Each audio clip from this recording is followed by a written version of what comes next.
Global energy markets में एक बहुत बड़ा टेक्टोनिक शिफ्ट हो रहा है। चाइना ने अपने सोलर और बैटरी रीबेट्स खत्म करने का अनाउंसमेंट किया है। क्या इंडियन एनर्जी कंपनीज के लिए ये एक जैकपॉट अपॉर्चुनिटी है? दूसरी तरफ जनवरी अभी खत्म भी नहीं हुआ था और ले ऑफ्स की एक नई वेव शुरू हो गई है। मेटा, सिटी और ब्लैक रॉक ने हजारों लोगों को पिंक स्लिप दे दी है। क्या इसके पीछे भी एआई है या वजह कुछ और है? तीसरी और एक काफी important story, Jerome Powell versus Donald Trump, दोनों के बीच का टसल इतना बढ़ गया है कि अब Fed chair criminal investigation face कर रहे हैं। क्या यूएस सेंट्रल बैंक की इंडिपेंडेंस अब खतरे में है? हाय एवरीवन, मैं हूं गौरी। चलिए इन तीनों मेगा स्टोरीज को डाइसेक्ट करते हैं। Let's jump into story number 1।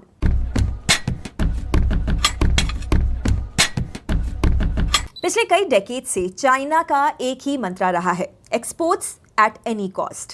China की इकोनॉमी का 1/5 पार्ट एक्सपोर्ट से चलता है, लेकिन अब डोमेस्टिक सेल्फ सफिशिएंसी और प्रॉफिटेबिलिटी के डर से चाइना ने एक ऐसा कदम उठाया है जो पूरी दुनिया के सोलर मार्केट को बदल सकता है। 9 जनवरी 2026 को चाइना ने अनाउंस किया कि वो अपने फोटोवोल्टेइक प्रोडक्ट्स पर मिलने वाले टैक्स डिस्काउंट्स को पूरी तरीके से खत्म कर रहा है। साथ ही बैटरीज पर रिबेट्स 9% से घटाकर 6% कर दिए जाएंगे स्टार्टिंग अप्रैल 1, 2026 और 2027 तक ये 0 कर दिए जाएंगे। Why does it matter? China global solar panel value chain का 80% कंट्रोल करता है। उनके मॉड्यूल्स इंडिया से 10% और यूरोप से 35% कॉस्ट एफिशिएंट होते हैं, सिर्फ इसलिए क्योंकि उन्हें 9 से 13% का रिबेट मिलता था। अब जब ये रिबेट हटेगा तो चाइनीज पैनल्स महंगे होंगे और ग्लोबल प्राइसेस लेवल अप हो जाएंगे। What does this mean for India?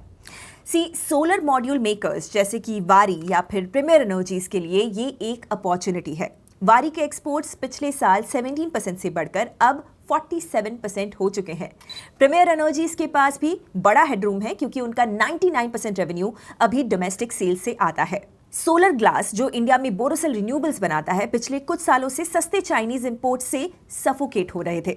अब जब चाइनीज ग्लास महंगा होगा तो बोरोसिल के मार्जिन्स एक्सपैंड होंगे।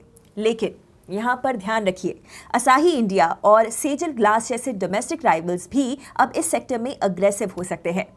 बैटरी और सोलर सेल्स में यूज होने वाले केमिकल्स बनाने वाली कंपनी नियोजन chemicals in partnership with Japan's Morita के लिए ये एक सही मौका है। उनका स्टॉक ऑलरेडी 15% जंप कर चुका है, लेकिन ऑन द फ्लिप साइड एक नुकसान भी है। अगर आप एनटीपीसी जैसे इंडिपेंडेंट पावर प्रोड्यूसर हैं तो आपके लिए सोलर प्लांट्स लगाना अब महंगा हो जाएगा। मॉड्यूलेक्स और पैनल्स की कॉस्ट बढ़ने से प्रोजेक्ट वायबिलिटी पर थोड़ा प्रेशर आ सकता है। इंडियन सोलर स्टॉक्स में एक नया स्ट्रक्चरल बुल रन शुरू हो सकता है। वारी और प्रीमियर के order books when combined together stand at nearly 60,000 crore rupees. अगले 2 साल की ये रेवेन्यू विजिबिलिटी देते हैं। इन्वेस्टर्स को इंटीग्रेटेड प्लेयर्स पे भी ध्यान देना चाहिए जो पूरी की पूरी value chain like cells to modules बना रहे हैं।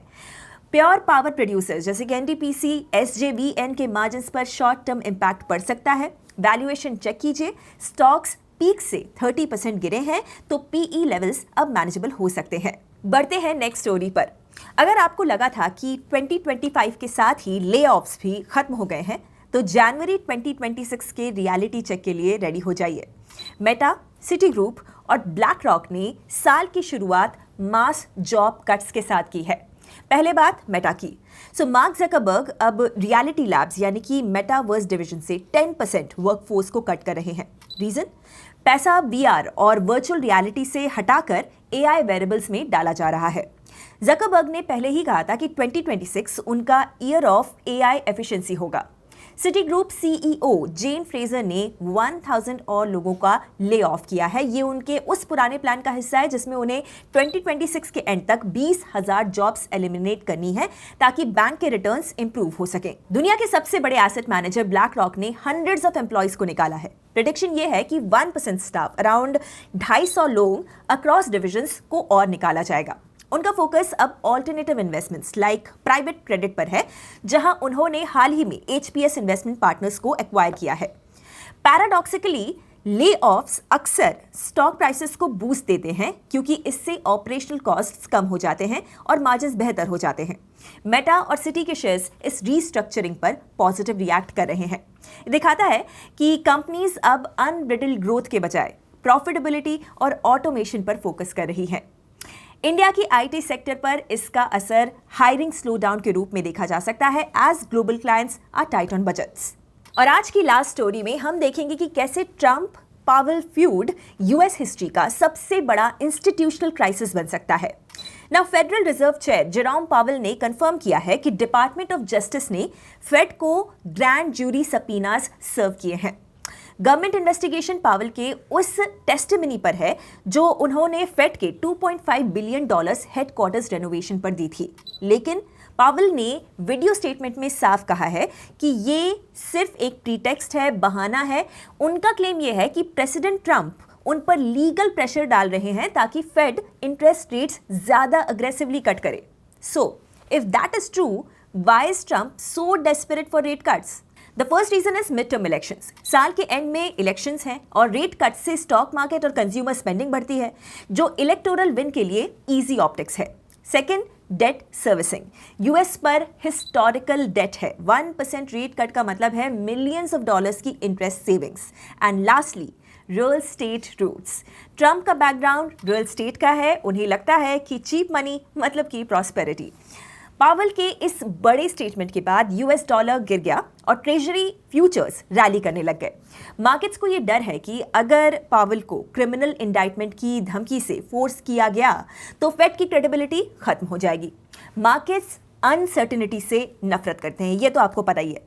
अगर इन्वेस्टर्स को ये लगता है कि US interest rates economic data के बजाय व्हाइट हाउस की मर्जी से सेट हो रहे हैं तो इन्फ्लेशन एक्सपेक्टेशंस शूट अप कर सकती हैं। ऑल्सो अगर यूएस फेड पॉलिटिकल हो जाता है तो आरबीआई के लिए भी डिसीजन मेकिंग काफी मुश्किल हो जाएगी। इंडियन मार्केट्स में एफआईआई सेलिंग भी बढ़ सकती है as risk off sentiment prevails. Long term bonds महंगे हो सकते हैं एंड ग्लोबल वॉलेटिलिटी भी बढ़ सकती है। तो आज की तीनों स्टोरीज एक ही बात क्लियरली बता रही हैं। ग्लोबल रीसेट क्वाइटली चल रहा है। चाइना का सोलर रीबेट्स खत्म करना सिर्फ एक पॉलिसी मूव नहीं है, ये global clean energy supply chain का पावर शिफ्ट है जहां पर इंडिया को फाइनली इक्वल फुटिंग मिल रही है। कॉर्पोरेट लेऑफ्स ये दिखाते हैं कि ग्रोथ का नैरेटिव अब हेडकाउंट एक्सपेंशन से निकलकर एआई लेड एफिशिएंसी और प्रॉफिटेबिलिटी पर आ चुका है। और सबसे critical, Jerome Powell versus Trump का फेस ऑफ ये रिमाइंड कराता है कि जब सेंट्रल बैंक की इंडिपेंडेंस पर सवाल उठता है तो सिर्फ अमेरिका नहीं, पूरी दुनिया के मार्केट्स हिलते हैं। एनर्जी, जॉब्स और मॉनेटरी पॉलिसी तीनों जगह एक ही सिग्नल है। अनसर्टिनिटी बढ़ रही है और डिसिप्लिन की वैल्यू और ज्यादा हो गई है। So tell me what you think of these stories. अपने थॉट्स मेरे साथ कमेंट्स में शेयर कीजिए। मिलते हैं कल नए एपिसोड के साथ। Investment in securities market are subject to market risks. Read all the related documents carefully before investing.